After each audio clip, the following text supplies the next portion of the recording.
Hai, perkenalkan nama saya Dita Alfiana Safitri, NIM 857875444 dari UPBJJ UT Surakarta. Hari ini kita akan melakukan praktikum BSD tentang sistem pencernaan makanan.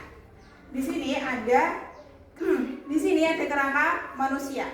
Pertama, saluran pencernaan adalah mulut, di mana proses pencernaan dimulai dari mulut ini yang berperan sebagai pintu masuk makanan. Kemudian di mulut itu terdapat lidah dan juga kelenjar lidah. Kemudian gigi berfungsi untuk mengunyah makanan. Lidah membantu untuk mencampurkan makanan dengan air liur untuk mengatur agar makanan mudah ditelan, dan juga lidah berperan dalam mengecap rasa. Kelenjar lidah menghasilkan air liur atau saliva yang mengandung enzim amilase. Enzim ini adalah mengorekkan amilum atau zat tepung menjadi maltosa atau gula sederhana. Contohnya, jika kita memakan nasi, lama-lama akan menjadi manis. Ini karena amilum atau zat tepung diubah oleh amilase menjadi glukosa. Dengan demikian, mulut menjadi tempat terjadinya pencernaan makanan pada nomor pencernaan makanan secara mekanis dan kimiawi pada pertama. Kedua, setelah itu masuk ke dalam kerongkongan yang berfungsi sebagai saluran penghubung antara mulut dengan lambung. Nah, dalam ini panjangnya sekitar 25 cm. Di kerongkongan ini tidak hanya terjadi proses pencernaan, namun juga terdapat gerakan dinding kerongkongan secara bergantian untuk mendorong makanan menuju ke lambung. Kemudian gerakan ini juga akan membantu untuk makanan agar tetap bergerak ke bawah meskipun sedang berdiri atau berbaring.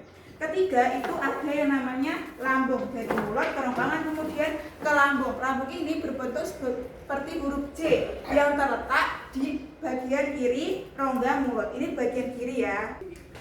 Fungsi utama dari lambung ini adalah untuk menyimpan dan untuk mencerna makanan lebih lanjut. Dinding lambung ini menghasilkan getah lambung atau gastric juice yang mengandung asam kloridina atau HCl untuk membunuh mikroorganisme dan membantu mengaktifkan enzim.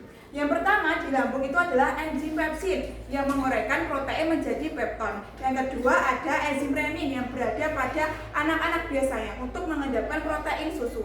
Yang ketiga ada otot lambung yang berkontraksi untuk mengadukkan makanan sehingga menjadi cairan kental yang disebut dengan chyme. Kemudian proses ini merupakan perpaduan antara pencernaan mekanis dan kimiawi sehingga makanan siap untuk masuk ke dalam usus 12 jari. Selanjutnya adalah usus halus. Usus halus ini merupakan tempat terpenting dalam proses pencernaan dan penyerapan zat gizi. Panjangnya sekitar 6-8 meter, terdiri atas 3 bagian. Yang pertama ada usus 12 jari, yang kedua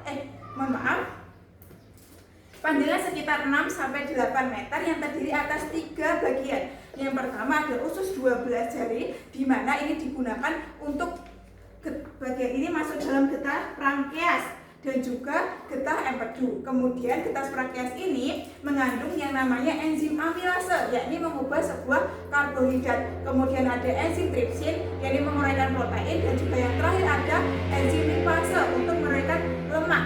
Yang kemudian getah empedu itu di sini, di hati, yang berfungsi untuk mengemulsikan lemak menjadi butiran kecil agar mudah diserap oleh enzim lipase. Kemudian yang kedua ada usus tengah, dan yang terakhir ada usus penyerapan. Di sini terjadi proses pencernaan terakhir dan penyerapan zat makanan terjadi. Pada dinding usus halus ini memiliki tonjolan-tonjolan kecil yang disebut dengan villi atau jojot usus yang berfungsi untuk memperluas permukaan penyerapan. Kemudian pada di sini itu terdapat zat gizi yang akan diserap, antara lain ada glukosa, amino, asam lemak, gliserol, vitamin, dan juga mineral. Zat ini kemudian dibawa ke seluruh tubuh dari usus yang diedarkan oleh peredaran darah.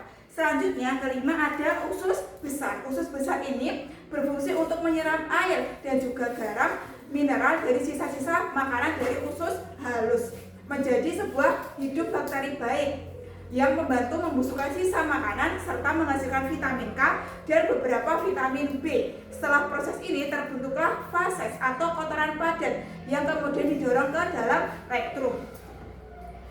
Kemudian yang terakhir itu ada fases, di mana di mana disimpan sementara di dalam rektrum sebelum dikeluarkan melalui anus. Proses pengeluaran ini disebut dengan defekasi. Bagian ini juga memiliki otot esfinkter yang berfungsi untuk mengatur pembukaan dan penutupan anus. Dengan demikian, seluruh pencernaan dari mulut hingga di anus melibatkan kinerja tubuh secara kompleks antara organ mekanik dan juga organ kimiawi yang teratur.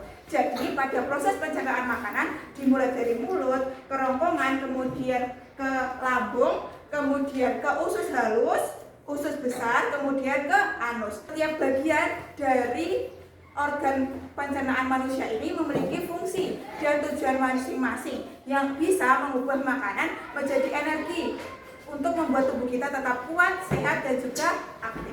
Baik, demikian praktek IPA tentang organ pencernaan makanan. Terima kasih sudah menonton, sampai jumpa.